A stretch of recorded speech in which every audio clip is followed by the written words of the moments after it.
Well, welcome to the 24-hour challenge. I'm here at Thorney Weir, a lake I've never set eyes on before. I've never seen the place, never walked around it, but I've got 24 hours at my disposal to try and pit my wits against these thorny carp and put a carp on the bank for the Total Carp cameras. Now, I guess you're going to follow this journey with me. I don't know how to approach it just yet. I need to have a good look around, see what swims are available. It is a day ticket, so it's not going to be a case I'm going to have free rein or any special treatment. I'm turning up just like you in the hope that I'm just going to pit my wits and find somewhere to slot in and hopefully get a bite. Now, it is November. It's cold. All the leaves, as you can see behind me, are falling into the lake. Maybe I haven't picked the best month, but hopefully in the next 24 hours I'll be able to find something or find a few carp that are hungry enough to hopefully end up in my landing net. But for the time being, I wear glasses. They're getting covered in rain, as you can see. There's rain and there's a lovely strong wind coming in. So I'm going to get the barrow loaded and hopefully have a walk round and try and find some carp.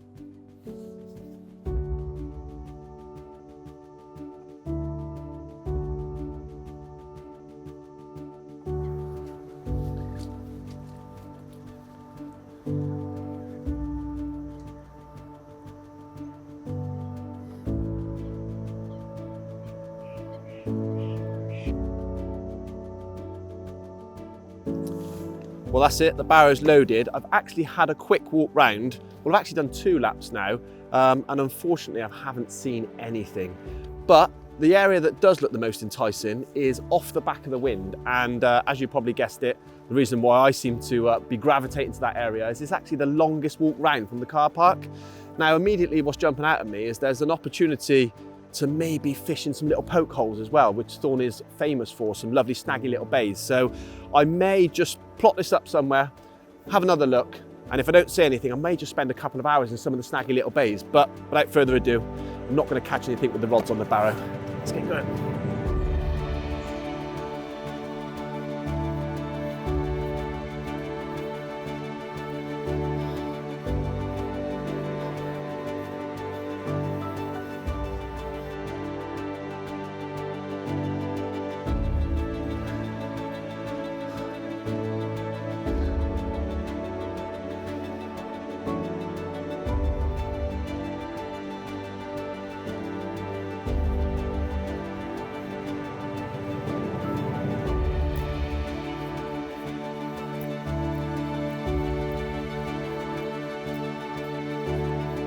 Oh, that's all right, mate, it's fine. I have no idea where I'm going to go yet, to be fair, just wander around.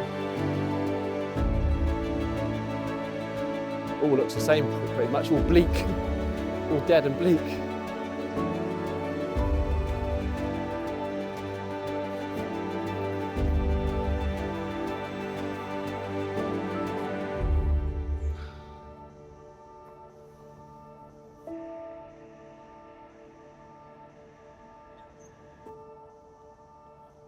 Well, I've arrived in the swim, and it's the furthest walk round, as I alluded to in the car park. I think the area or the swim names are called gyms and little gyms. I'm not too familiar with everything here at Thorney Weir, but I'm going to wait for a swim. It's occupied at the minute, and it's not too dissimilar to most day tickets. You know, people are coming and going, and the guy next door has kindly said that he's leaving at lunchtime. So I've got a couple of hours at my disposal. I'm sat in the swim next door. And what I'm doing is something that I do every single session. So I always start off by changing the hooks on the rigs, making sure I've got the sharpest hook in the packet. And obviously with the rigs I use, I can change the hooks really easy. So I sort of always follow the same sort of process, sit in a swim, have a look, see if I can see anything, and just sort of take my time a little bit before these rods go out. Obviously I'm waiting for the swim next door, but I'm likely going to put some rods out here just for a few hours, because otherwise it's wasted time. Another thing that I always do, because I fish braid with a fluoro leader, 24-pound fluoro leader with dots of putty up there, I always stretch them out. So you may have seen me hooking the rigs onto the barrow, onto a little loop. On this occasion it was my cool bag, and I stretched the leaders out. So I walk back, stretch them out. That gives a nice straight fluoro leader. And I also put wet sweatbands on top of the spools the night before. So I did that last night at home. So the braid's nice and wet. So we're sort of ready to go. Going to tie a couple of baits on, keep looking out here, and if I see anything, one of these rods are going to be quickly dispatched into the rings, but I don't know. The wind is hacking through here, still raining, but you never know. Just got the eyes on the water, and there might be a chance before I move down the bank there at lunchtime.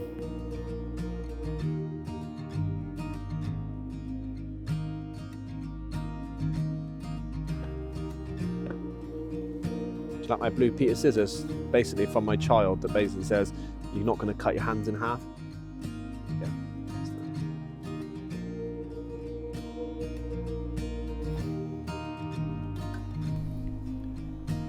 Now, as for tactics, I decided to opt for our 12mm induced pop-ups, but chopped in half. Now, one of the reasons for the half bait was to create a nice slow sinking hook bait, but it also provides a nice flat base to then tie on a dozen or so maggots. When tying maggots on like this, I've also found that a thin mono is better than a thicker bait floss. For starters, it's easier to get through the eye of a needle, but with less friction when you slide the maggots down, they also seem to be less prone to popping. Now, I've used red Maxima in 8 for years. It's also the same colour as the maggots for that added bit of confidence. So with the baits tied on, it was time to have a lead around and find a few presentable areas.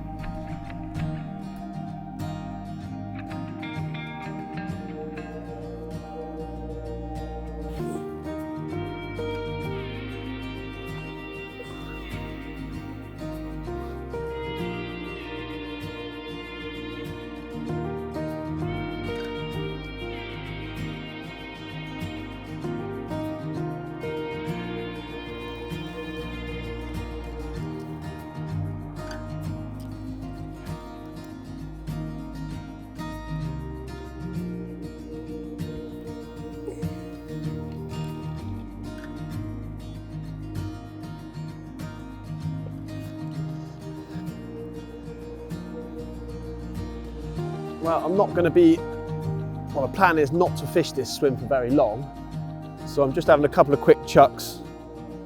Don't want to scare anything out here that might be already residing in this area of water. Just 2 or 3 casts.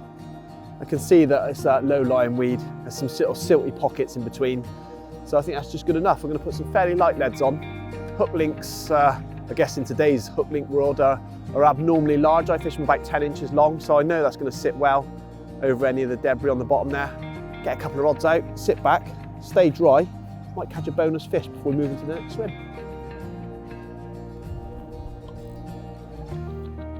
That wind is terrible. Fucking hell. Getting battered in the face.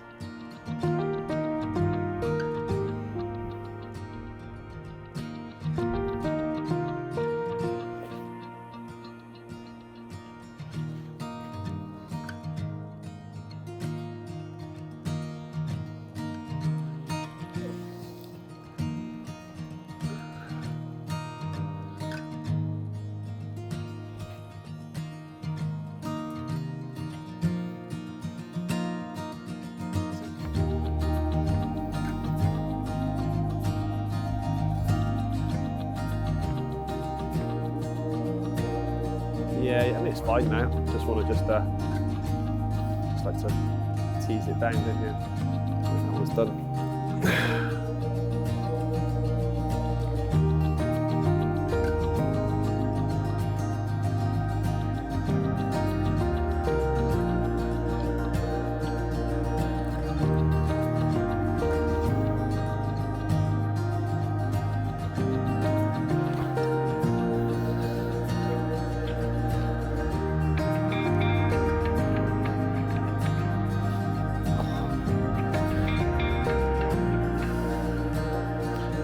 I do.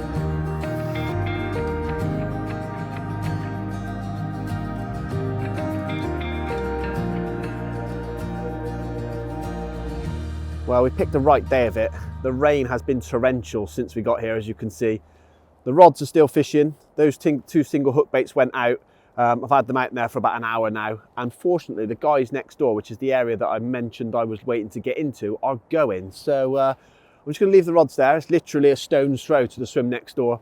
All this kit behind me is it's got a bit drenched and a bit wet. Just going to get the house up, have a quick lead around, try and find some areas, and at least have a base camp, and then we can sort of work off that. So yes, I will be in the dry, which would be nice. Kettle will be on, and we can then assess what the new swim has in offer. Sadly, I think I'm going to have to put the bivvy not facing the lake, which is criminal really, because this wind is whipping round from left to right. And if I have the bivvy facing the lake, I'm going to get absolutely soaked. It's such a shame that this weather was like this, isn't it?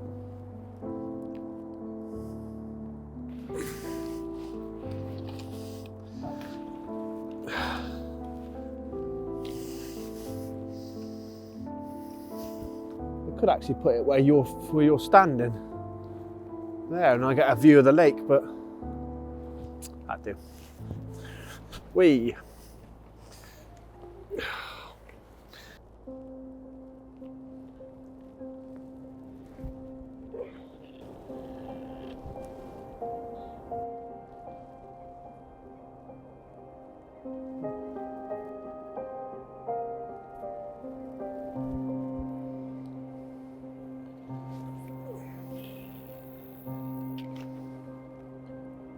Yeah, that's the one.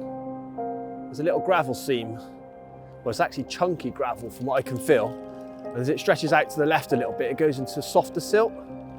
Yeah, I just want to be on the edge of that silt, I think. With that gravel as well, those birds and coots and everything else can see your bait so clearly. But if I can just fish in that silt, that softer stuff, you know, those little grains of hemp and that bag mix and a few pellets will hopefully sink in the sediment, and the birds will find it a little bit trickier to pick up. Yeah, that's it. Right, that's one rod sorted anyway.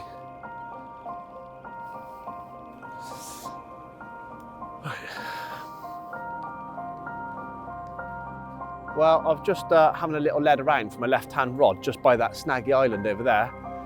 And believe it or not, surprised myself because my glasses are covered in water. So yeah, I'm not exactly prime spotting ability with these things on, but I've just seen one head and shoulder. I say head and shoulder, just up to its gills, and just slot back in, right out in front in no man's land, maybe 60 yards. So that's definitely going to get a rod. That's the first sighting I've seen today. So that's going to just need to explore the area. I think it's clear. I had one little chuck. I don't want to be leading about too much. I want to get these rods out as quick as I can, because that was a definite carp, and that's the first one I've seen. Yeah, that's silty, that's firm. That is absolutely perfect. Lovely, game on.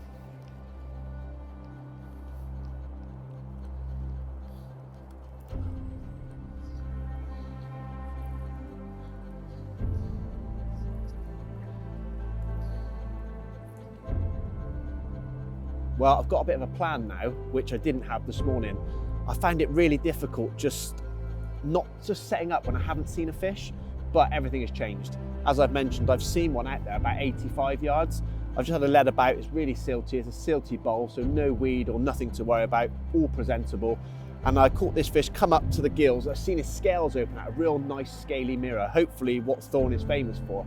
So yeah, as I've seen one, the game changes. So I'm just about to wrap the rods up, get a little bit of bait prepped, and actually get some rods fishing confidently for the first time of the trip. And what is it now? It's 2 o'clock in the afternoon, light's fading fast, so I haven't got long. I need to get these rods out because at the moment, it's taken me all morning just to see that one show. I'm hoping he's not alone. So if he's not alone, you never know, there might be a chance to catch him on.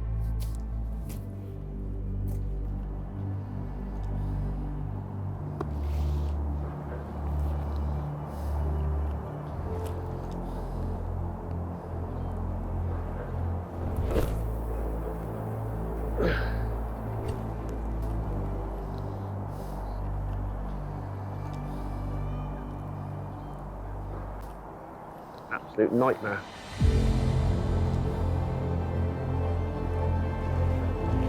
Oh, you prick. I thought you'd done the classic. I thought you tapped it, Matt.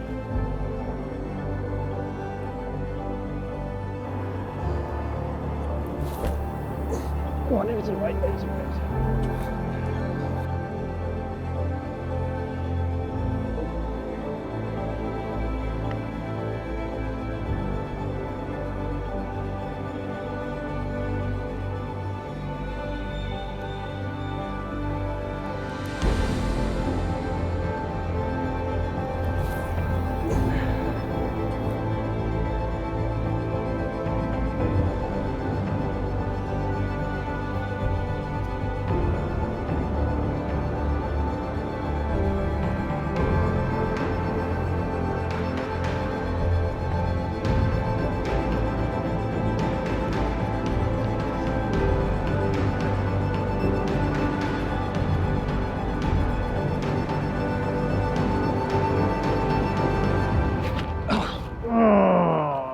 That's got to come back, hasn't it, that bivvy? Yeah, look, you taking a picture of this? Oh dear, disaster. Look at the state of that. Well, to say that's gone well is not actually true, because I've set the bivvy up. I thought it'd be okay, quite a tight swim, right in the drop zone of my spawn. So not only have I managed to cover the top of my bivvy in maggot, chop boilie, there's loads of the Atlantic heat stick mix here, which makes it literally stick to the nylon. There's a few casters, luckily the boilers are on the floor. So yeah, but what I'm gonna have to do, and what I have been doing, is I'm dropping the front just so I can get the cast, or I'm gonna have to move it. This is the quick fix, but in a minute I'm gonna move it back, and yeah, hopefully no more spawns on the bivvy, and no more, like, I don't know, spod mix infested, wet, stinky smells for the rest of the night. Oh well, I'm already covered in it anyway.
That's a fish. Yes, get out.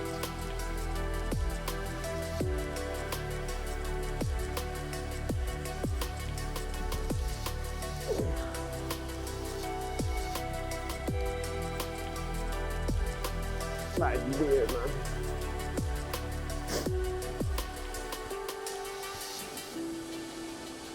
Right, last cast, but I'm gonna have to change the bait anyway. And they're battered there.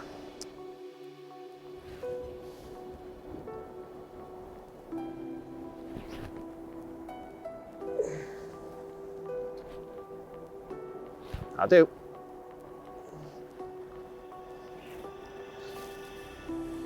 Oh, it's sweet, doesn't it?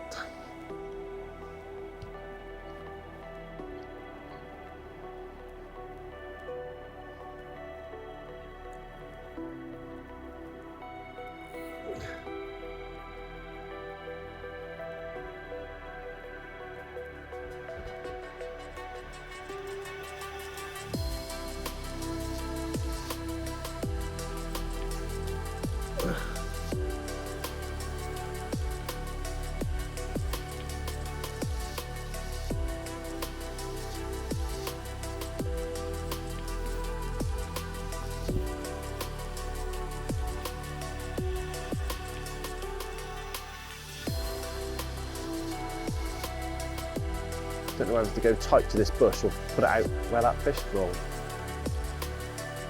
The fish was sort of rolling out here somewhere. Cool. Cool.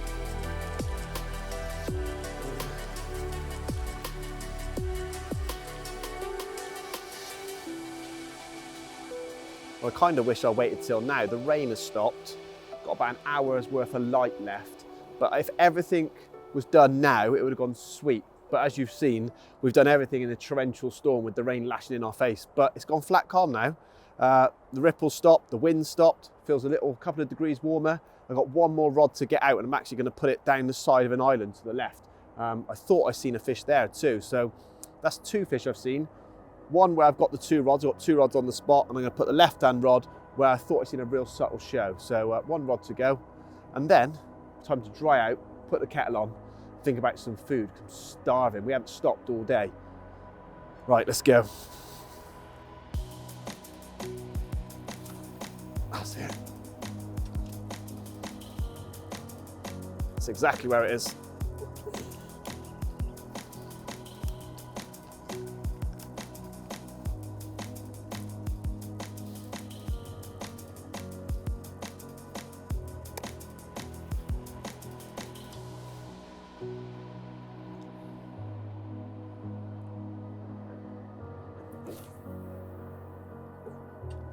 Oh,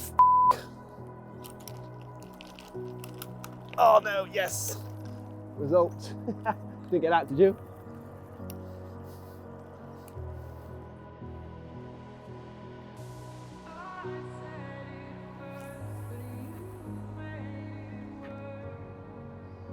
That is bang on, right on that lovely silt. That's where I want it. Perfect.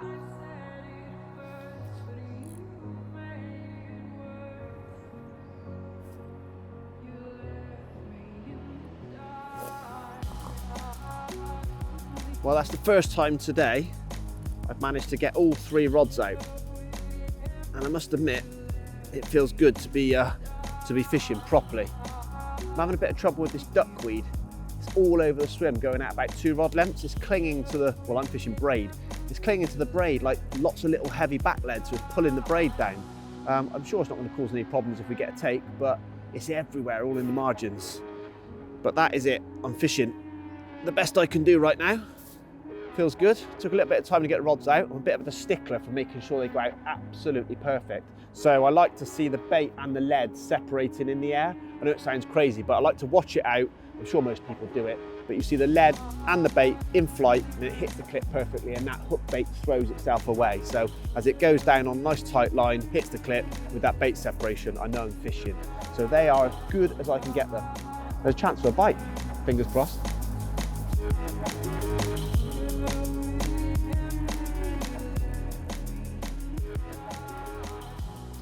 Well, now the rods are out, it's a good opportunity just to give you a bit of an insight into the bait mix I'm using.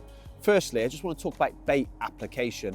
It's really easy this time of year, especially when you've got a spom in your hand, holds about half a pint of bait if it's a medium to a big spom. You can just get carried away and put a little bit too much out. So I've took the cautious approach, and I put 3 or 4 spoms over each rod. Not a lot of bait when I tell you what I'm using, but I can't take it out once I put it in. So the plan is, if I get a bite, I can top it up, but I'm just going to work off a little sprinkling to start with. In the mix, I have got, firstly, some small 12mm Cremino boilies. Now these are really digestible, really soluble, and as the water temperatures drop, I'm convinced carp recognise solubility. They don't want to eat something that bungs them up. So that's the first component. Secondly, a small sprinkling, a liberal dosing of our edge pellets. Now these are tiny, tiny feed-inducing pellets, micro pellets to be fair, but only a little bit of that. What I have done is I've also brought some maggots. Now I brought a couple of pints of maggots, a couple of pints of casters, but last night I gave the maggots a good helping of our Atlantic Heat stick mix. Now this is infused with hydroslates already. It's almost like a slightly damp consistency. So what I've done is I've laced the maggots with those, and hopefully the maggots will ingest this overnight, which I'm sure they have. They're looking plump in the bucket. And every time one of these little tasty morsels goes in the carp's mouth, they'll not only get a maggot, but they'll get an infusion of Atlantic Heat stick mix inside the maggot too. The last component is good old hemp. Now, still often quite underused in a world dominated by pellet and other things, convenient baits, but I like to cook it at home, and I've cooked it yesterday. It was soaking for 24 hours, got it in the bucket that I'm sat on. So I put a little bit of hemp out as well. So all of those mixed together, about 4 spoms over each rod. That's my tactic. Fingers crossed the carp tell us what to do next. Don't want to go overboard on the bait. I think I've applied myself as good as I can, and fingers crossed, if we get a bite, we can work off that.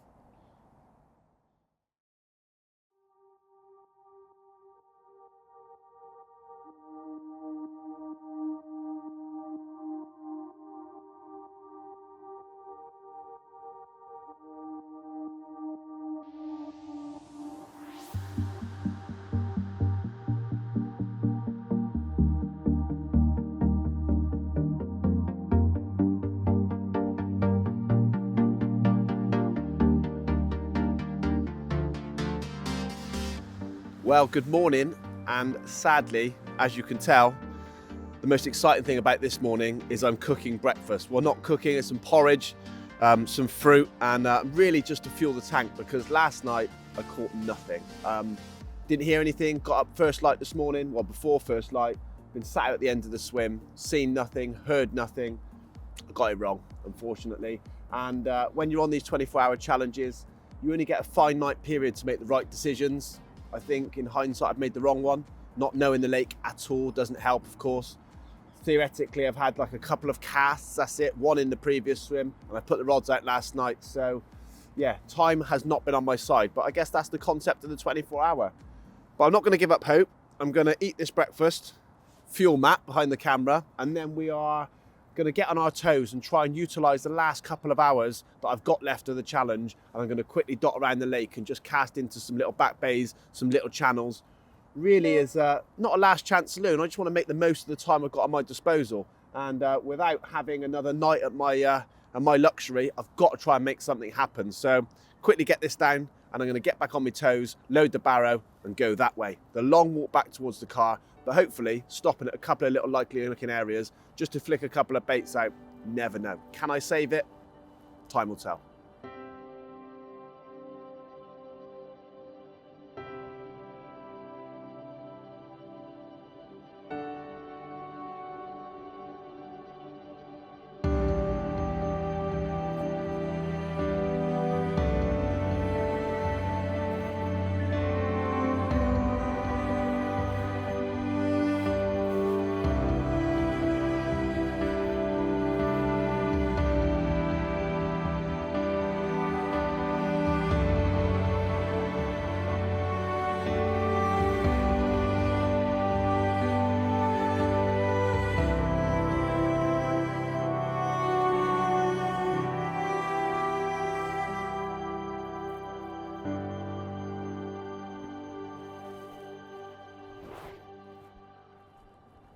Yes.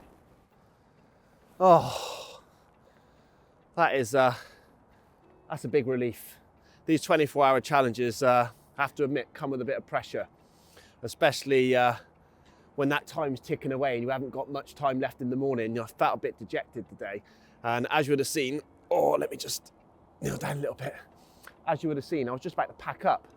Unfortunately, nothing had happened. I took the mic off. I've got everything on the barrow. I was going to make a move and try and make something happen.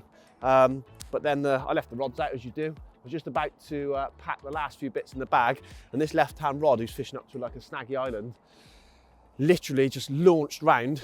Matt was packing the camera gear away, so it was a bit of a shout down the bank to come and hopefully capture a bit of the fight, but I didn't have the microphone on. So I took all that off, it was all packed down, but hopefully caught a bit of the fight on tape, and we have got a lovely dark mahogany mirror, and it's exactly the sort of strain of fish that Thorney Weir is famous for, and they look lovely, don't they? In these early November sort of times, they get that lovely mahogany colour, so I'm really, really chuffed.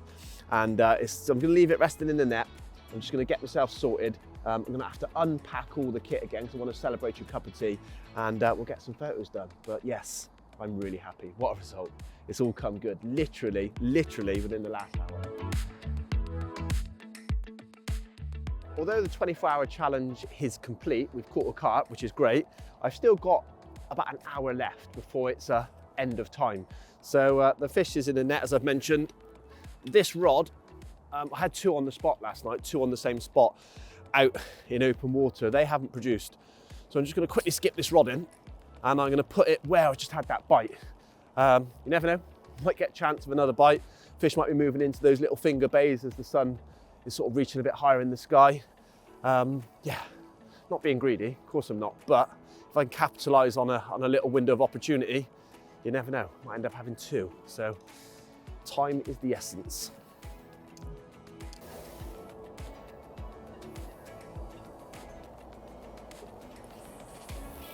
Oh no, it's gonna go in the tree.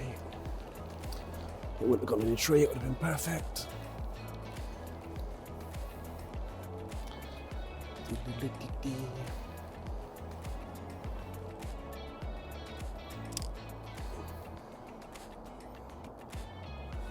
Lovely, sweet as a nut.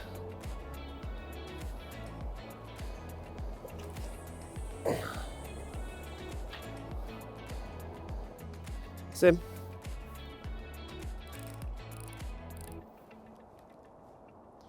Perfect.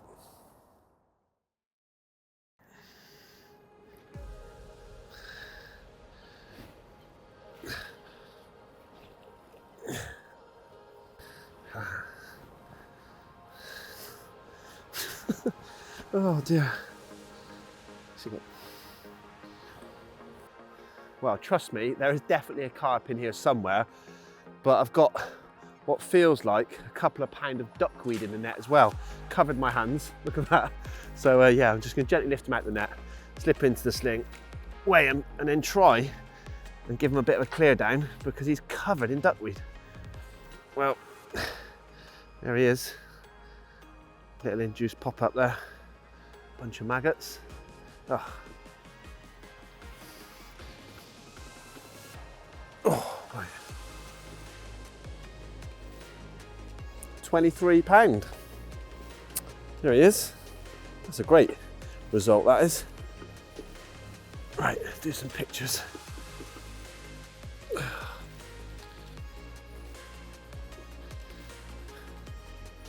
Well, there he is. That's my prize for the 24-hour challenge at Thorney Weir. And it's a lovely dark mahogany mirror. And it's just the sort of fish I hoped for actually when I knew that I was coming here. And yeah, to catch one on a 24-hour challenge when the pressure's on, I tell you what, this fish means the world. That gets me the bronze Total Carp award, I think.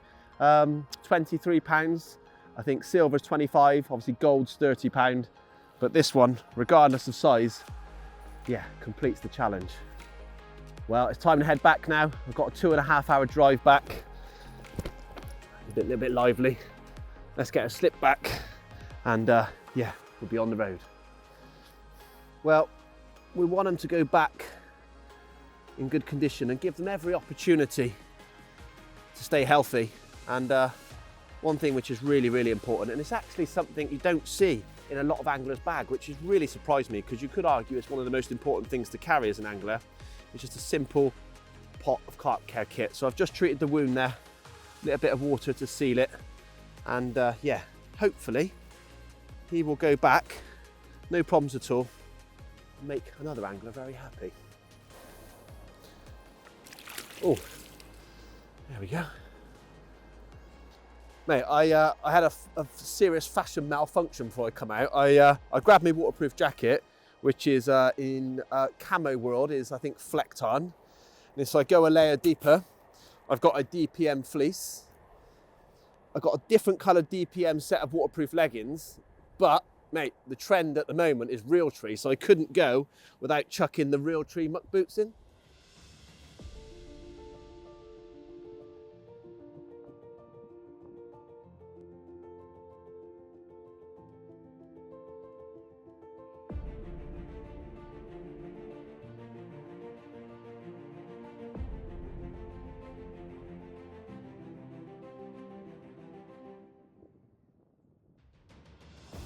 Well, that's a wrap. That's 24 hours at Thorney Weir for the Total Carp 24-hour challenge done. And I must admit, it goes really quickly. And when you're under a little pressure to try and catch for the camera, it goes double fast. But one thing I will say is it took me 3 or 4 hours yesterday to even see a carp. Now, I don't know about you, but I find it really difficult to set up unless I've had an official sighting of a carp or a few fish to go on. So I spent a lot of time yesterday in the wind and the rain and that terrible weather, just hoping I was going to find one without the rods even in the lake. So last night managed to get the rods out, of course, when I eventually seen a fish and put some bait to it. And classic carp, isn't it? You get the location right and hopefully everything stacks in your favour. And eventually this morning it did, which you would have seen, which was a lovely dark mirror. Now, like any lake, you know, I've only had 24 hours here, but the more time you spend at a lake, the more in tune you become. You kind of get to know where the fish will be on certain conditions, where I might find them here on Thorney Weir if I was spending a bit more time here, but I didn't have that luxury. So I'm already in tune. I wish I had another 24 hours at my disposal. Already seeing what I've seen in the last 24 hours would really put me in good stead to hopefully catch a few more, but time has run out and it's time to go home. But one thing I will say is I'll definitely be back. Thorney Weir is a lovely complex and the fish are really, really cool. Beautiful dark mirrors, mahogany commons, You've got everything, an assortment of all different shapes and sizes, and it's definitely a venue I really look forward to coming back to. And if Total Carp will have me, I look forward to doing another 24-hour challenge when it's not freezing cold, piddling down with rain, and the weather's on my side. Because with those sort of conditions, it'd be far easier to spot a few. But for now, hope you've enjoyed the film. I've got a couple of hours drive back to the Cotswolds, so I've got to get on my way.